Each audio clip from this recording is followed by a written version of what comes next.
Indigo की आज भी कई फ्लाइट्स रद्द हुई हैं। अकेले हैदराबाद से उड़ने वाली इंडिगो की 18 फ्लाइट्स रद्द हुई हैं। अलग अलग शहरों में इंडिगो की 150 से ज्यादा फ्लाइट्स कैंसिल हुई हैं। दिल्ली में आज डीजीसीए की इसी बाबत बैठक हो सकती है। इंडिगो के अधिकारियों के साथ मीटिंग संभव है। आज भी इंडिगो की 100 से ज्यादा उड़ानें रद्द हो सकती हैं। दिल्ली से लेकर मुंबई तक जाना है, हैदराबाद से मुंबई आना है, बेंगलुरु तक की उड़ान करनी है, या फिर गुजरात से किसी को दिल्ली आना है, या दिल्ली से गुजरात जाना है। आप सोचिए जरा, इतनी फ्लाइट्स रद्द हुई हैं। और आज की भी परिस्थिति यह है कि इंडिगो की 100 फ्लाइट्स आज भी रद्द हो सकती है।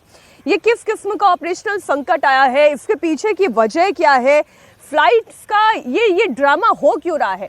अगर आप पीछे बीते कुछ महीनों से नोटिस करेंगे, अगर आप भी एयर ट्रैवल करते हैं तो आपको एक पैटर्न सा दिखाई देगा। कभी फ्लाइट का डिले हो जाना, कभी अलग अलग किस्म की समस्याओं का सामना इंडिगो के पैसेंजर्स कर रहे थे, और अब एक के बाद एक इस तरीके से इतनी फ्लाइट्स का कैंसिल हो जाना। एक बार पूरी डिटेल हम आपके सामने रख रहे हैं, किन किन शहरों में इंडिगो की कितनी फ्लाइट्स कैंसिल हुई हैं, तो वो जरा आप देख लें। बेंगलुरु में 42 फ्लाइट्स कैंसिल की गई हैं। दिल्ली से उड़ने वाली 38 फ्लाइट्स कैंसिल हुई हैं। मुंबई से 33, हैदराबाद से 19, सूरत से 8, कोलकाता से 10, अहमदाबाद से 25 और इंदौर से 11 फ्लाइट्स कैंसिल हो गई हैं। बड़ी खबर आपको दे दें, मुंबई पुणे एयरपोर्ट पर भी आज फ्लाइट्स कैंसिल हैं। मुंबई पुणे एयरपोर्ट पर यात्रियों की लंबी कतार देखने को मिल रही है। दोनों एयरपोर्ट पर सैकड़ों की संख्या में लोग इस वक्त फंसे हुए हैं। अब देखिए, जिनकी उड़ानें थी वो तो अपने तय समय पर पहुंच गए, और चेक इन एंड ऑल में जो समय लगता है तकरीबन 1 से 2 घंटा लोग वैसे भी अपने हाथ में लेकर चलते हैं। एयरपोर्ट पर बड़ी लंबी कतारें हो गई हैं। खराब मौसम के चलते भी उड़ानों में देरी हो रही है। फ्लाइट ऑपरेटर्स के काउंटर पर लोग बेहद गुस्से में नजर आ रहे हैं और जबरदस्त बहसबाजी भी हो रही है। मुंबई से हमारे सहयोगी साकेत राय और मुंबई से ही समीर भी से हमारे साथ जुड़ गए इस खबर पर। ये तस्वीरें, लेकिन उससे पहले आप देख लें, खूब भीड़ हो गई है, खड़े रहने की जगह नहीं है। एयरपोर्ट अथॉरिटीज के जो अधिकारी हैं वो लगातार लोगों को समझाने की कोशिश कर रहे हैं, लेकिन बड़ी चुनौतीपूर्ण स्थिति है।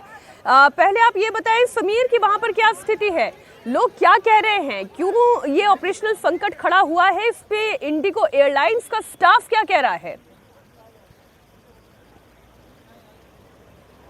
बिल्कुल मीनाक्षी, जो हमारी बातचीत हो रही है, लोगों से जो जानकारी इस वक्त मिल रही है, उसमें लोग काफ़ी नाराज़ हैं, क्योंकि जिस तरीके से एक के बाद एक फ्लाइट सारी की सारी डिले हुए हैं। जिनको डोमेस्टिक जो फ्लाई करना चाहते थे उनकी सारी की सारी कुछ कैंसिल हो गई, कुछ डिले हो गए, और डिले कुछ 1-2 घंटे का नहीं, तकरीबन 7 से 8 घंटों का रहा। अगर हम मुंबई एयरपोर्ट की बात करें तो बीती रात लोग यहाँ पे काफ़ी लंबे समय तक इंतजार करते रहे, और कोई पुख्ता जवाब एयरपोर्ट अथॉरिटी से या प्रमुख रूप से इंडिगो से उनको नहीं मिल पाया, ऐसे लोग काफ़ी नाराज़ रहे हैं।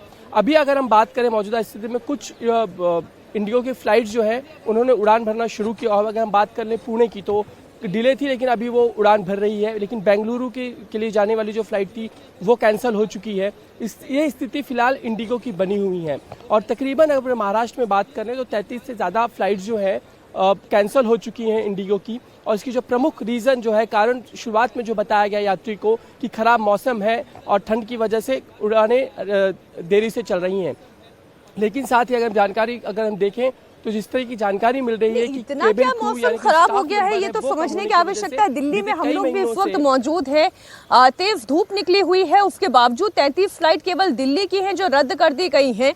तो ये थोड़ा समझ से परे है। क्या मुंबई में बहुत तेज बारिश हो रही है, ऐसा कौन सा मौसम खराब हो गया है साकेत? ये थोड़ी हैरान कर देने वाली परिस्थिति है।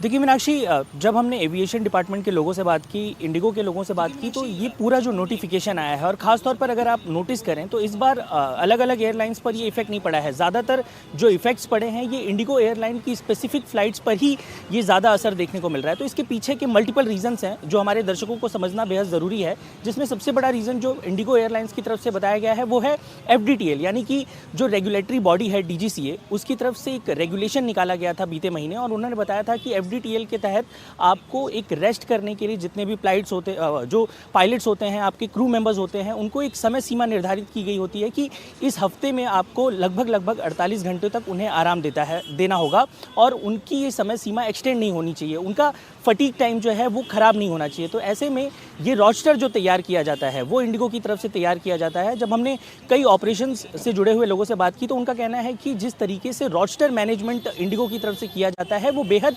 ख़राब स्तर का है, वो बेहद पायलट्स को, क्रू मेंबर्स को परेशान करने वाला है। तो एक तो पहला रीज़न ये दिया गया है। दूसरा रीज़न बताया गया है कि माइक्रोसॉफ्ट में टेक्निकल ग्लिच, हालांकि माइक्रोसॉफ्ट ने इस बात से पूरी तरह से जो है वो डिनाई किया है। वो उनका कहना है कि किसी भी प्रकार का आउटरीच नहीं हुआ था, लेकिन इंडिगो की तरफ से बताया गया है कि एक टेक्निकल ग्लिच हुआ था जिसकी वजह से जो ऑपरेशंस सिचुएशन होती हैं, जो चेक इन की सीमा होती है वो मैन्युअली करनी पड़ रही थी एयरपोर्ट पर। इस वजह से भी काफ़ी ज़्यादा परेशानियों का सामना करना पड़ा। अब इंडिगो एयरलाइंस में जिस तरीके से पिछले समय भी अगर आप पैटर्न देखें तो ठीक साकेत, तो ये कुल मिलाकर आम यात्रियों के लिए बड़ी परेशानी का सबब बन गया है। इतनी फ्लाइट्स कैंसिल हो गई हैं, कितने ही लोगों को कितने महत्वपूर्ण काम से निकलना होगा वो भी अब अटक गए हैं, फंस गए हैं। बहुत शुक्रिया साकेत आपका भी।